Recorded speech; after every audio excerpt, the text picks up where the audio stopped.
4.13 총선에 나선 예비 후보자를 소개하는 저 출마합니다 시간입니다. 이 시간에는 군산의 정의당 조준호 예비 후보를 만나보겠습니다. 조준호 후보의 출마 배경과 주요 정책 그리고 현안에 대한 입장 등을 들어보겠습니다. 안녕하십니까? 안녕하세요. 네. 고향에 와서 활동하시느라고 고생이 많으시겠습니다. 예. 고향에 온 지는요, 한 2년 됐는데요. 네. 어머니가 좀 아프셔서 어머니 병간호하면서 좀 왔었습니다. 네. 그러면서 고향에 대한 생각이 깊어졌고요. 그래서 또 출마한 배경 중에 하나입니다. 네. 우선 군산의 유권자들에게 우리 방송을 통해서 인사를 해주시기 바랍니다. 예. 사랑하고 존경하는 군산 시민 여러분 반갑습니다. 안녕하세요. 저는 군산에서 태어나서 군산에서 초중고를 다 나왔습니다. 그런데 지금 군산은 대단히 어려움에 많이 처해 있는 것 같습니다. 경제가 어렵고요. 그리고 많은 산적한 문제들이 있습니다. 그래서 시민들이 걱정을 너무도 많이 하는 것 같습니다. 걱정의 군산이 되고 있습니다.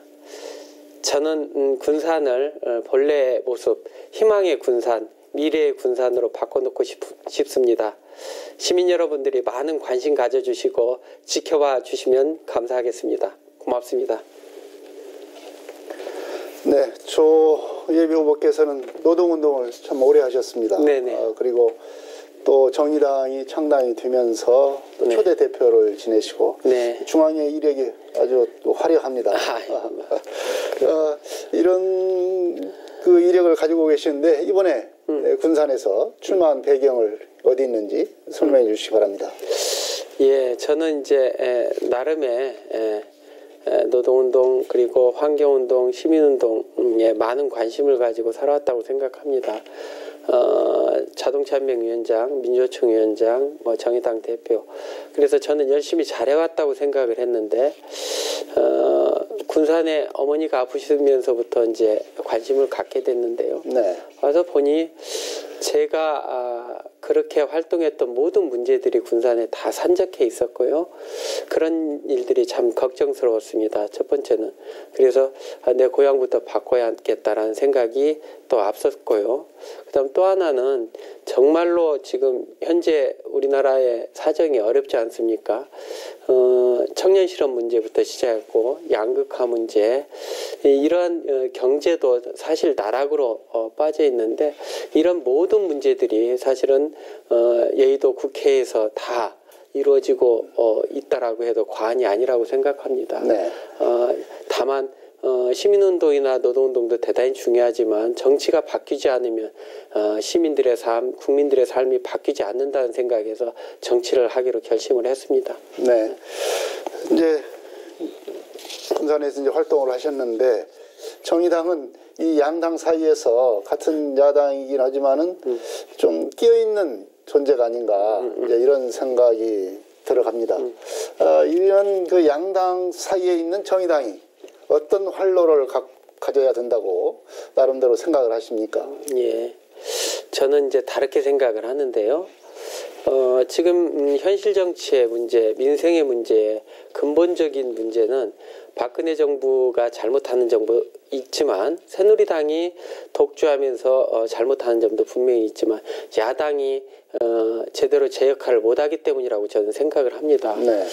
근데 그 야당이 내부적으로 변화를 모색하기보다는 계파 갈등으로 인해서 분당을 했습니다.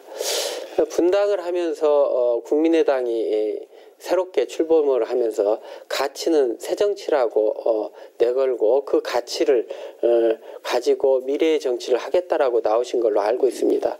그런데 사실은 구태한 정치인들 그리고 회귀하는 정치를 하는 거 아닌가라는 우려가 국민들이 많습니다. 네. 특히 호남 유권자들이 그런 생각을 하고 있습니다. 어떻게 말씀드리면 그 나물에 그 밥이 아니냐라는 말씀들을 하십니다. 근데 정의당은 다릅니다. 정의당은 정말로 민생에 몸을 섞고 있고 그다음 민생의 문제와 정의의 문제를 가장 소중하게 생각하고 있습니다. 국민들이 정말로 바라는 것이 지금의 현실에서는 민생과 정의 아니겠습니까? 그런 점에서 정의당이 지금은 작지만 많은 기대를 안고 있다고 생각합니다. 그 점에서 정의당의 활로, 저의 활로 이게 다 국민들의 손에 있고 국민들의 요구와 맞물려 있기 때문에 저는 미래를 밝게 생각합니다. 네, 정의당의 활로를 말씀을 해주셨습니다. 이제 이러는 가운데서 군산에서 이제 야권 연대설이 그 물밑에서는 좀 나오고 있는 것 같습니다. 이제 선거가 막판에 다다르지도 않았는데 벌써부터 야권 연대가 논의되는 것이 좀 시기상조 아닌가 이제 이렇게 얘기가 되고 있습니다. 이 야권 연대 이에 대한 어떤 입장을 갖고 계신지 말씀해 주시기 바랍니다. 공식적으로 야권연대설은 지금 저는 듣지는 못했고요. 네. 설로 돌아다니는 이야기들은 언뜻 들은 바가 있습니다. 그렇지만 지금 이번 총선은 대단히 중요한 총선입니다. 내년도는 대선이 있지 않습니까? 네. 호남인뿐만 아니라 전 국민이 정말로 바람하지 않는 정권 교체를 해야 할 만한 막중한 책임 있는 내년이 있습니다. 그러기 위해서는 야권이 단결해야 한다라는 것이 연동돼서 국민들이 하신다라고 생각을 합니다. 근데 단순히 군산이나 호남만 띄어서 야권 연대를 이야기하는 건 저는 별로 의미가 없다라고 생각을 합니다. 네. 그걸 길게 대선까지 정권교체까지 바라봐야 하고요. 또 전국적인 야권연대 시너지 효과를 고민을 해야 한다고 생각합니다. 그래야만이 독주하는 그리고 불통하는 새누리 정부를 극복할 수 있는 야당의 미래가 보인다고 생각하고 국민이 그렇게 바란다고 생각합니다. 그런 점에서 호남이나 군산 내에서의 야권연대는 같은 말씀이지만 시기상조라고 생각을 하고요. 네. 그런 내용과 함께 곁들여서 저는 고민을 해야 한다고 생각하고요. 다만 호남에서 저희들 정의당 같은 지금은 작지만 미래지향적이고 진보적인 가치를 가진 정당이 한 석이라도 진출하는 건 대단히 소중한 의미를 갖고 있다고 생각을 합니다. 그런 점에서 저도 그 막중한 책임을 가지고 있고요. 그런 점에서 그런 것들이 본격적으로 논의될 때는 저도 원칙을 지키는 선에서 임할 생각입니다. 네. 야권 연대가 시기상조라는 말씀을 하셨고 또 전국적인 틀 속에서 지역의 연대 이런 논의도 어쩌면 가능하다 이런 말씀을 하셨습니다. 이 조준호 예비 후보께서는 이제 군산 출신이긴 하지만 예. 사실 지역에서 활동한 시기는 그렇게 많지는 않은 것 같습니다. 이런 점이 이제 선거운동을 하는 데 있어서는 좀 불리한 점이 작용이 되지 않을까 그런 우려가 있는 것도 사실입니다. 예. 이런 점에서는 어떻게 생각하십니까? 예. 그러나 저는 이제 이렇게 생각합니다.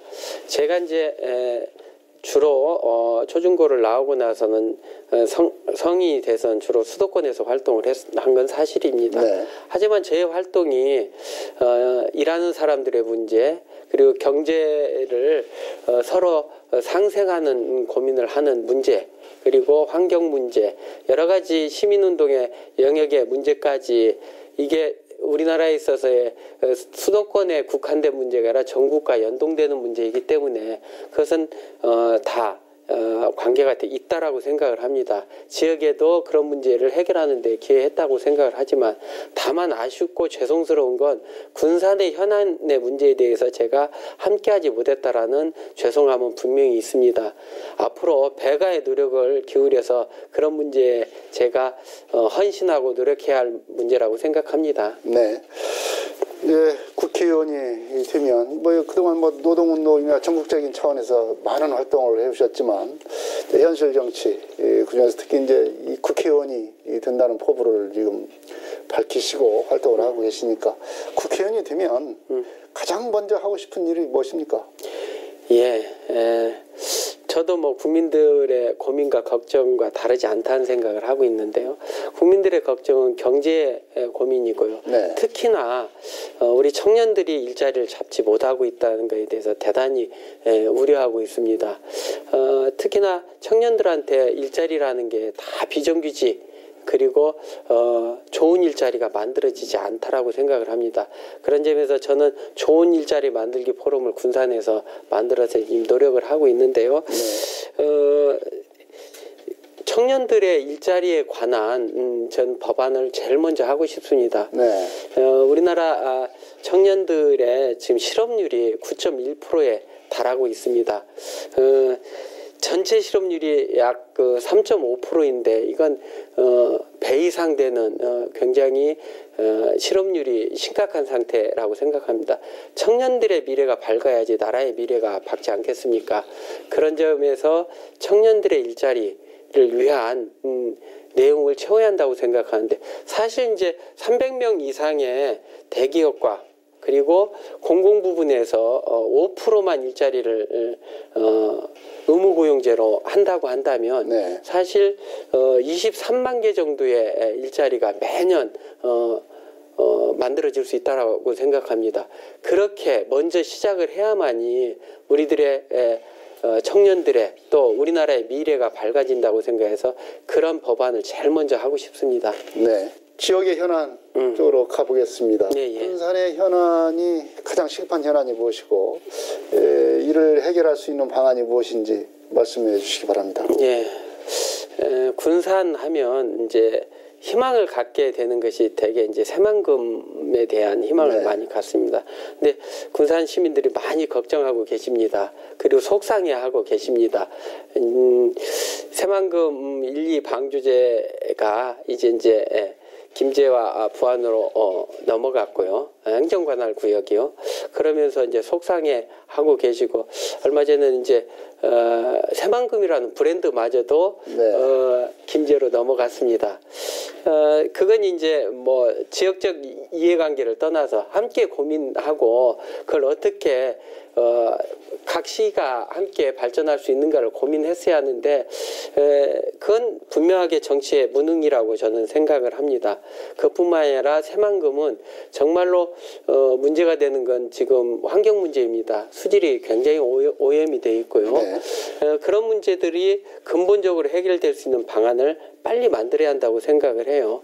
그 점에 있어서 해수유통을 이제 본격적으로 고민을 해야 한다고 생각합니다. 그런 점에서 이런 현안들이 산적해 있는데 그런 문제들을 하나하나 풀어야 할 것들이 정치인들의 몫이라고 생각합니다. 네.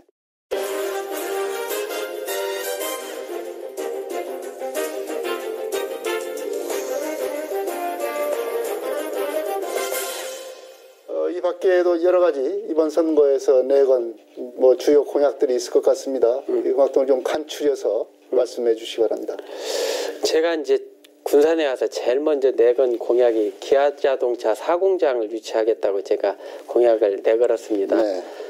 그런데 이제 우리 시민들이나 많은 분들이 정말 그게 가능한 얘기인가, 그게 정말 필요한가 이런 말씀들을 많이 하십니다. 그런데 정말로 가능하고 필요하다고 생각합니다. 기아자동차만 말씀을 드리면 국내 생산이 160만 대 정도 되고요. 해외 생산이 140만 대인데 올해 5월이면 멕시코 공장이 해외에서 가동이 되면 이게 역전이 될 가능성이 대단히 높습니다. 그렇게 되면 이제 해외 공장이 자꾸 커지게 되죠. 다시 뭐 인도 공장을 짓는다는 이야기도 나오고 있고요. 그래서 국내에 기지를 탄탄하게 하고 확대하는 문제가 지금 시급한 문제가 되고요. 회사 내적으로도 아마 미래형 자동차에 대한 기지를 구축해야 합니다. 수소 자동차 공장이나 그다음에 IT와 접목된 미래형 자동차 공장을 신설해야 할 지금 시점에 와 있다고 저는 봅니다. 제가 이제 기아자동차에 있어서 내부 사정을 조금 알지요. 그런데 그런 시점에서 기아자동차를 군산에 유치하기는 최적의 조건을 갖추고 있습니다. 광주에서도 광주시장과 광주 노동조합이 함께 기아자동차 유치하겠다, 4공장 유치하겠다라고 나선 걸로 알고 있습니다. 그런데 광주보다는 땅이 새만금이라는 거대한 땅이 존재하고 있고요. 그다음에 광주보다는 인프라가 훨씬 좋습니다. 네. 수출항이 자동차 수출항이 군산에는 있습니다. 그리고 자동차 부품업체 인프라가 다 구축되어 있는 곳이 군산입니다. 그렇다고 한다면 땅도 있고 그리고 그것도 거의 저가로 공급할 수 있는 새만금이라는 거대한 땅이 있기 때문에 저는 그렇게 발전해야 한다고 생각을 하고요. 군산이 최적이라고 생각을 합니다. 그 점에 있어서 제 공약은 현실성이 분명히 있고요. 그 다음에 정치인들이 나서고 시민과 군산시가 행정적으로 도와야 하는데 반대할 이유가 없습니다. 제가 당선되면 정치인 제가 나설 겁니다. 다만 항상 문제가 되는 건 노동조합이 이전 신설 합병에 대해서는 협의가 아니라 합의하게 돼 있습니다. 네. 반대할 경우들이 있죠. 못 가게 할 경우도 있고 반대하는 경우가 있지만 저는 노동조합 활동을 30년 이상 한 사람이기 때문에 그 문제는 제가 충분히 해결할 수 있다고 생각합니다. 그런 점에서 군산에 기아자동차를 유치하는 건 시급한 문제이고 꼭 필요한 일이기 때문에 제가 할 수 있고요. 그 다음에 그것은 군산경제뿐만이 아니라 전라북도 경제를 살리는 굉장히 중요한 첫걸음이 될 거라고 생각합니다. 새만금의 미래를 여는 길이기도 합니다. 또 하나는 제가 어렸을 때 군산에서 자랐는데요. 그때 보면 군산의 경제를 이끌었던 건 해망동, 제보선착 이러면서 수산업이 활성화되면서 군산의 경제를 이끌었습니다. 네. 근데 새만금의 방주제로 이렇게 이제 막히고 나서 예전에는 한 300대 정도의 안강망이 전국에서 1위였거든요. 최대의 안강망을 가지고 있고 수산업이 활성화되는데 지금은 한 17대밖에 없습니다. 그런 정도로 수산업이 축소되어 있는데요. 이 수산업을 발전시켜야 한다고 생각을 합니다. 그런데 수산업을 발전시키기도 최적이 군산이 되고 있습니다. 왜냐하면요, 이 고군산 열도와 개화도 이렇게 연결해서 보면요, 거기가 이제 어족 자원이 그쪽으로 몰려 들어오고 있고요. 예전에는 이 새만금 쪽에 이제 산란을 하고 어족 자원들이 많이 있었는데, 이 고군산 열도나 개화도 이쪽으로 밀려오고 있습니다. 거기에 이제 갯벌도 형성이 되고 있습니다. 거기에 어초나 그다음에 바다 목장 같은 경우를 신설을 활성화를 시켜가지고 군산의 어족 자원과 그다음에 해양업을 발전시켜야 한다고 생각합니다. 그런데 현재 그 해양업을 발전시키는 것은 다만 그 생산과 그 다음에 소비만 있는 게 아니라 관광과 연계되는 게 굉장히 중요하게 지금 현실적으로는 자리매김한다고 생각합니다. 군산은 해양수산 그리고 관광이 연계할 수 있는 고군산 열도와 그 다음에 좋은 바다 자원을 가지고 있습니다. 그런 점에서 수산업을 발전시키는 건 역시 제2의 군산을 부흥시키는 길이라고 생각을 하고요. 그런 점에서 해양수산업을 발전시키는 것이 제가 주요한 공약이라고 생각합니다. 네, 예. 뭐 여러 가지 특히 기아 자동차 사공장 유치한다는 것은 굉장히 집중해서 설명을 갖다가 하셨는데요. 스스로 조준호 예비 후보께서는 장점과 단점 어떻게 평가하십니까?